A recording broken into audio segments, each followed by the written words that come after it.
Alright. For an object-oriented programming bitaw nga subject, it is very ironic na wala pa tagitulduan o class and objects. Alright? So, unsay objects? What the hell do you mean by objects, Alexus? So, technically, objects are anything na kanang na tangible.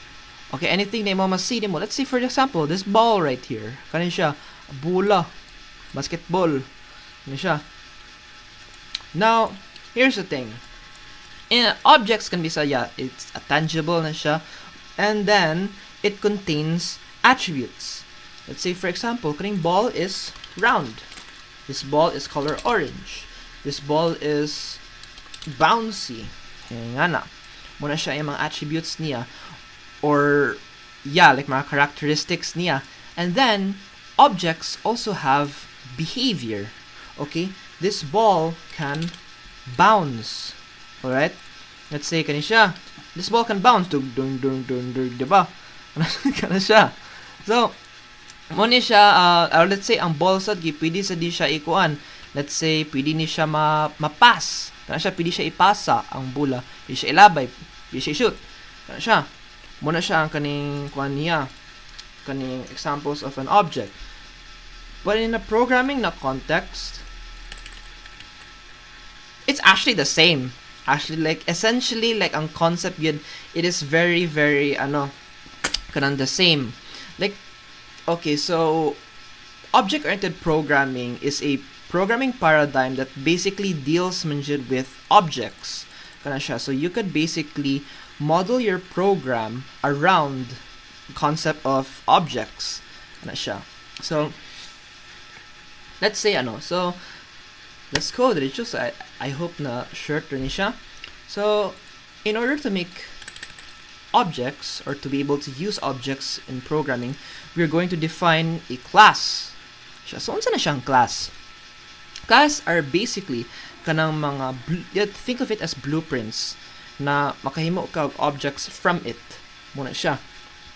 Now, you can define it here, like class, it's baka dare. But I think it is better na okay, you click here sa main or sa mga files na mo dali. Click din kaning plus Java class, and unsa nga kuan nga unsay tawag ani nga name ang kuan ha atong ibuhat na to. Let's say, for example, kuan siya item ni siya nga nga class. Okay na item. So basically, this class is going to serve as a blueprint para makahimot og mga item objects. So what should an item have? Let's say an item can have a price. Okay, it can have a name, and unsa pa? Sting. Okay, so muna ni siya ang ato ang class na to nga object. The blueprint of it is pretty simple. Okay, so basically na siya string a name, and then na siya double nga price. So now, this string name with double price, mo ni siya ang iyang attributes sa atong object na to. Ang characteristics, what we did here is that we defined ang iyahang mga characteristics dari. Pero in programming, we call these fields. Some people also call these instance variables. Siya. But I'd rather call them fields. I think mo na siya tawag ana fields. Kana siya. And okay, so now we can then create an object. So if you would recall bitaw, kung gatanaw bitaw ka sa ako mga videos bitaw na ako, mga previous videos, especially katong functions tawag nga videos, basta nakaduog ka sa ako ang instantiating an object from a class. You wonder, ALEXUS, sama na siyang pag-instantiate an object from a class. Siya. Instantiating an object is basically kana maghimo kag instance of an object. Basically naghimo ta og object from that class. Siya. So, diba item. So this is how you instantiate an object from a class. So type na to ang class nga name item 1 ang ngalan, ang identifier sa katong kaning particular nga instance of the object, new item. Ana lang, that is how you instantiate. Okay? That's what we did. Nag-instantiate ta og object. Dari.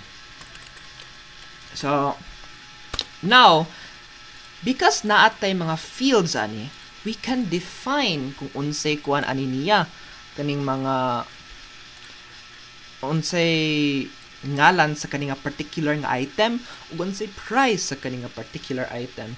So let's say for example kuan item 1 dot name, we can define this. Let's say kuan ni siya proben. Yeah, proben. May nasa akong utok no kan the hell. Item tapos ang price din niya is going to be ano. Let's say tag kuan ni siya. Tag G's. Ayun tag G's na ang proben. Na siya. Katay item 1 name tapos yung price niya kay G's. 10 pesos 10. So yeah, this is how you actually like kaning deal with classes. Kaya tagan naton kaning particular class of name o yung particular class of price. So oh yeah, tuod. Muna siya gitawag nila dot notation. I think dot notation ang tawag ni.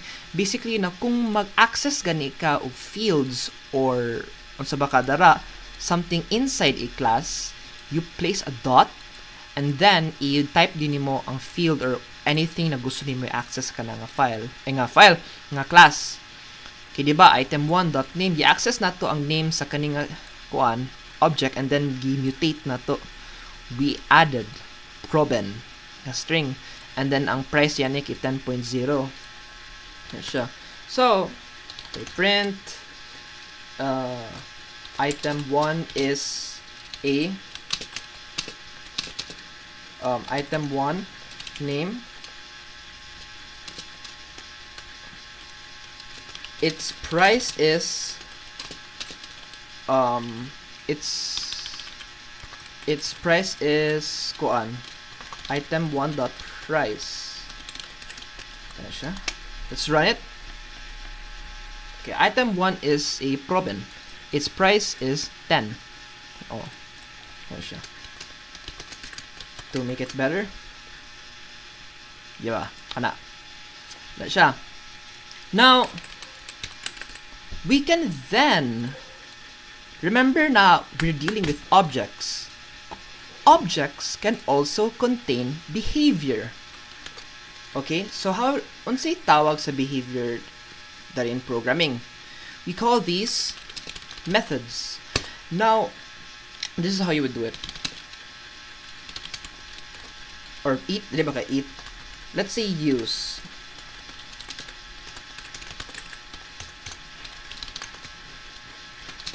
You used name.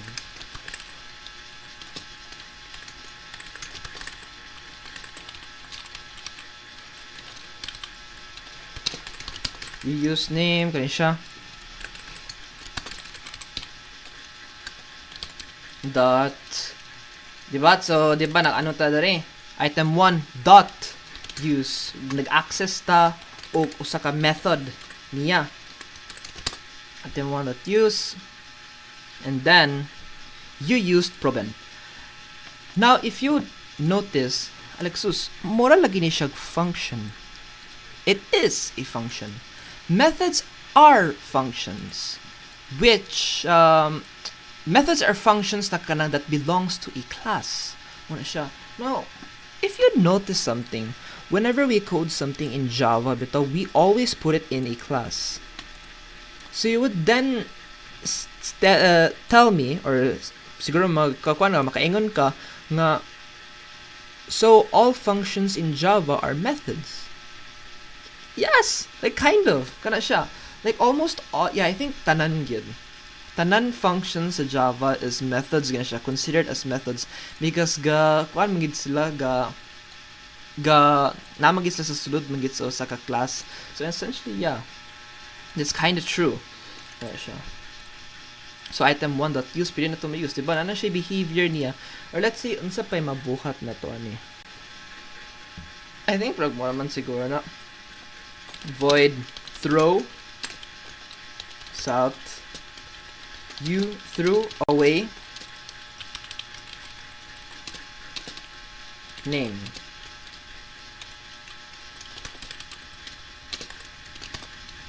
So kung ato na siya ilabay din ang ato ang item nato.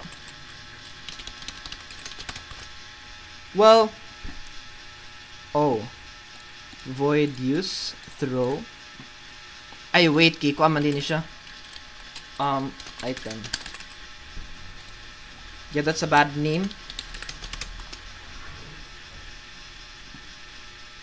Okay. You throw away problem. Kinda sad, you threw it away. Pero muna siya. So, in classes, we also have thing called mga special na methods. Na siya. So, one of these examples bitaw is a constructor. So, a constructor is ginagamit na siya to construct objects from the class. Now, you could, in order to define an object na method, you could just place the name sa imong class item, di ba? And then ang parenthesis dara. Pwede din ta makabutang dari og default niya nga nga mga attributes. So let's say okay, makabantay ka, we use this thing called this.name. Kaning this kani siya pasabot dari this particular object. Kung nakadumdum bitaw mo sa Python bitaw nato, di ba nagamit ta og self dot nga. That's the same thing kana siya, this kana siya. So it's a particular. So kung it's basically as if we're saying item1 dot name. Okay, this is just a general lang na siya. It's the instance of that object. Okay, so this dot name unknown item, and then this dot price. Let's say ang yang default niya nga price is piso. Kana. So let's say mag-define ta og another ay mag-instantiate tag another nga class. I mean item object, pero dili nato i-define ang unsay nasa sulod niya. Unsay mga data types niya unsa ba? I mean ang iyang mga fields. Dili nato siya pang define. So trane. Item 2 is a unknown item. Its price is 1 peso. You throw away you throw away problem. You use unknown item, you throw away unknown item. Kana siya. So, di ba it kind of muna siya ang iyahang kwan niya. Kung dili kay nimo siya i-define like this, then automatic na siya na mo default sa kaninga value. Pero you could say gyapon there's a thing called method overloading, wherein item we define again the same gyapon na constructor, pero we're going to add more stuff to it. We're going to add parameters. So let's say string name and then double price. This dot name is equals to name price siya. So instead of saying this bito item1 dot name, we could instead do it like this. Proben and then ang iyaring price. Ana lang. Di ba? Mabutang na nato sa sulod. Tanaw niya. Item has a problem. Its price is 310. So that's how you do it. So let's say sa next na nga item. Our item na sa next. Let's say kuan ni siya. Quick. Tagpila na ba ng quick? Amo tagpila na siya quick. Jeez. Actually, I think mas mahal pa ni. Di ba? Item 2 is a quick. Its price is PHP 10. Use problem, you throw away. Use quick, you throw away quick. Sayang, you threw away quick.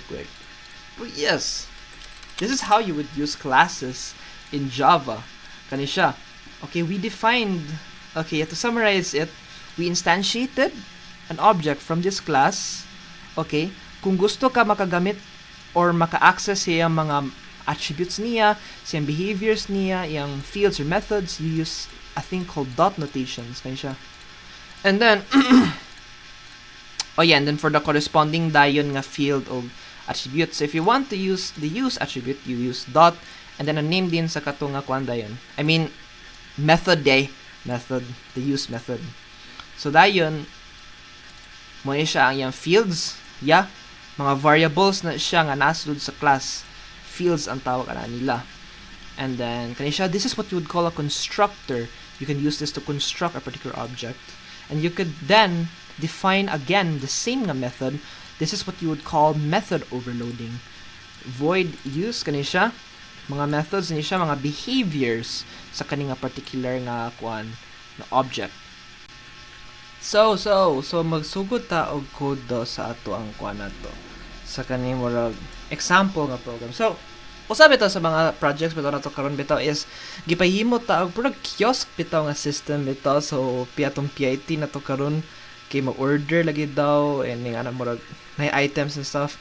So naghimo ko og murag rough lang gid na murag siguro yeah, this might help siguro. So I've modeled this lang na kind of like rough na program is that we're going to be having a class. Kaning class is siya menu item. This menu item contains the fields of name, which is, let's say mo ni siya, yeah, menu item pagkaon say nga na, and then ang price ni niya, and then we have an orders din nga class which contains siya kani, this is also a field kani siya items array list. Dari ni siya mosulod ang atong mga menu items nato. Okay, ako ni siya ikon menu items. Dari ni siya sulon. So every time na mag-add ta og order, these menu items kimusulod siya dari nga array list. And then the order also has a like duha ka buok ka behaviors, duha ka methods.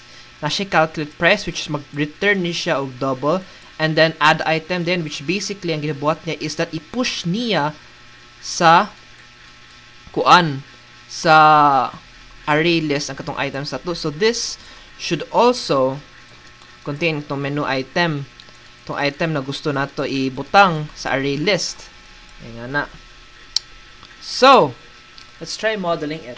So let's try creating it. Kwanto, di ba? Menu, item, and then order na yun.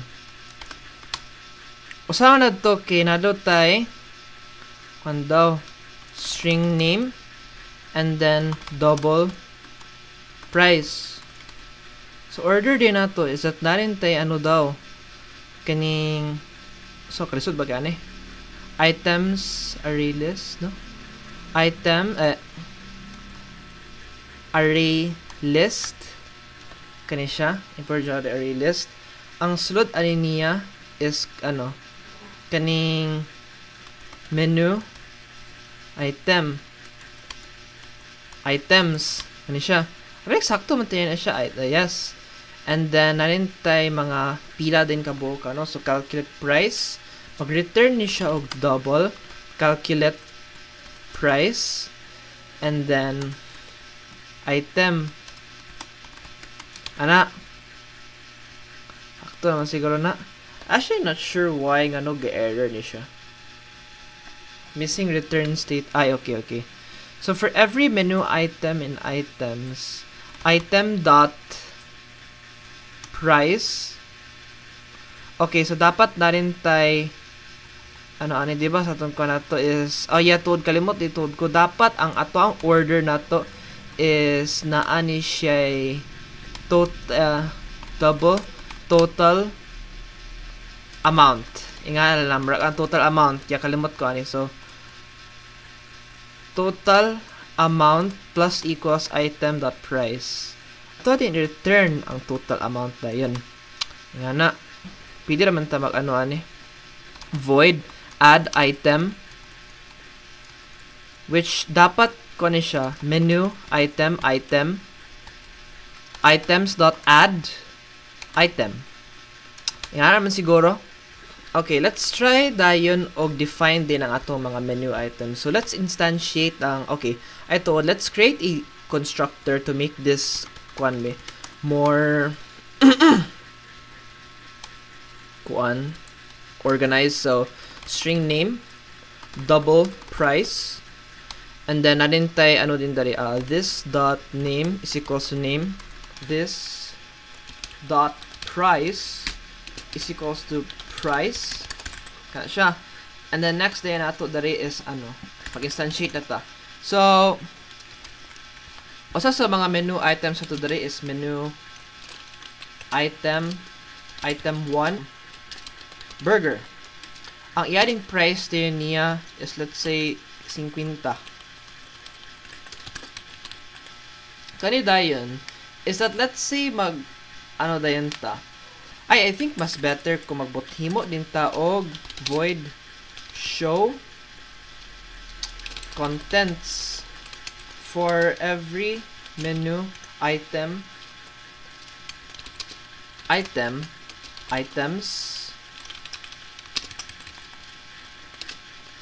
south contents item dot name and then price item dot price. Kana siya. So let's just say dayon na nag-order dayon ta og dari. Let's say order 1 is equals new order. Ano siya? Wala man tay constructor, di ba? So new order. Kana siya. So kaning order 1.add item, pwede din ta mag-add dito item dire, item 1. Ano siya? Kung ato din i-try og view din ang unsay nasa sa sulod, tanaw gay ni. Oh, natay null pointer exception. Cannot point because this items is null. Why? Okay, I think ang solve is new array list siguro. Kana siya. Let's run this. Nara. So kuan ni kalimot di ko butang diag new array list.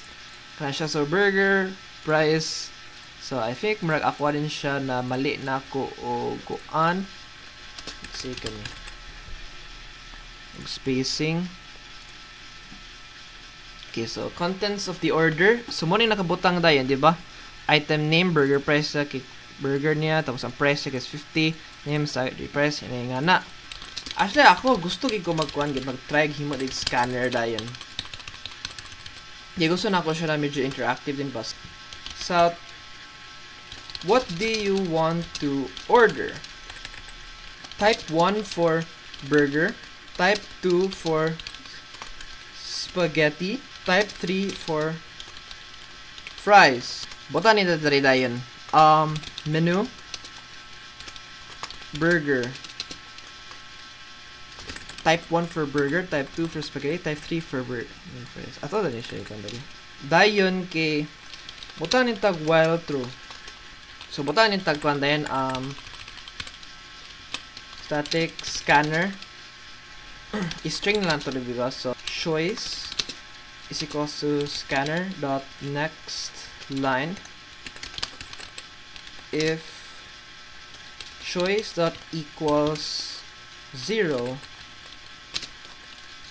Ato sa pang copy din eh.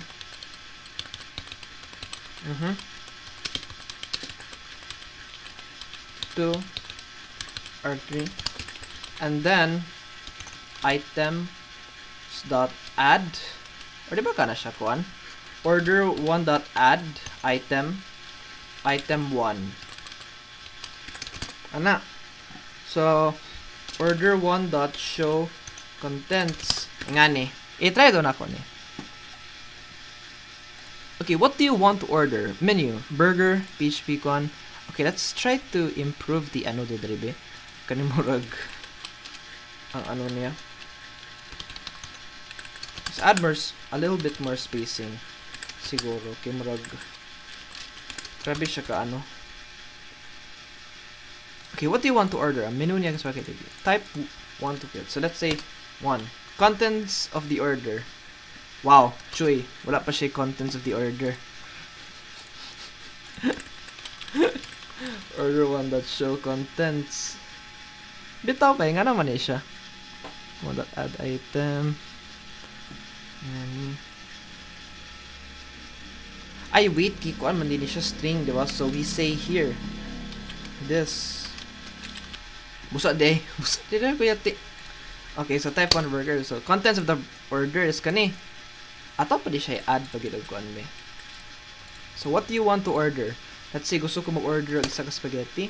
So na contents of the order dayon key the names, so gonna let's say tayo 0 to quit. Gusto ko mag-order sa fries. Then gusto niyo ko mag-quit dayon. Ayan na. So type S to show order and then type 0 to quit. Else if choice dot equals S, piliin ko mag-order 1 dot show contents. What do you want to order? Type 1 for burger. So kung mag-ingani and S show orders, diba? Contents of the order. Pili so ko add na sag more. Add na sag more, diba? Nasod, tubadaga na kayo. So, dayon, ato din ni siya ikon dayon. Gamiton ang kaning calculate price dayon nga nga method. Your total bill is kuan din ka as order 1 dot kuan diba calculate price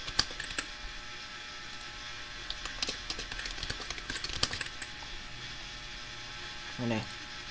So ato din ni din. So 1, 2, 3 show price 180 ni siya dapat, diba? Your total bill is 180. This is an example kung mag-create ka og kaning OOP or object-oriented programming like style program. Like again, to summarize this, unsa di ka dugay na og gihimo? Wow, 20 minutes. 20 fucking minutes. Grabe ka taas ang akong paghimo diyan eh. So, ano siya? So, first, naghimo ta kaning menu, kaning nga class, menu item, which na siya mga fields niya, nga name niya o price. Nalintay menu item din nga constructor. Ga-accept siya name o price. Depende sa kung unsay hatag na to mo, na iyang name o iyang price. Ang order the Java. Dahil din, kinag-define ta rin array list ng kuan, na field, which sulod sa kaning array list, dari mabutang ang ato ang mga menu items na gipang-add na to. And then dari din ang total amount, which is muna siya ang order dayon, like ang pilay ibayad sa customer. Nantay calculate price dayon na muna siya ang for loop na mag-calculate sa kating item price, total amount, return siya total amount, show contents, and then add item, which is muna siya mo-add sa kanang array list. Diba? Dari gipang define nato ang unsay kuan niya, mga gipang hardcode nato actually ang menu nato. And what do you want to order? Burger, spaghetti, fries, and type 1 burger, type 2 spaghetti. Ato din medyo interactive din siya ba. So medyo napa siya kulang kay for example kung mag-ano ko na ko'y duplicate ng orders, di ba mo nga na siya. So yeah, 90 na siya, di ba? Your total bill is 90. Ana lang. So I guess nga na siguro. Yeah.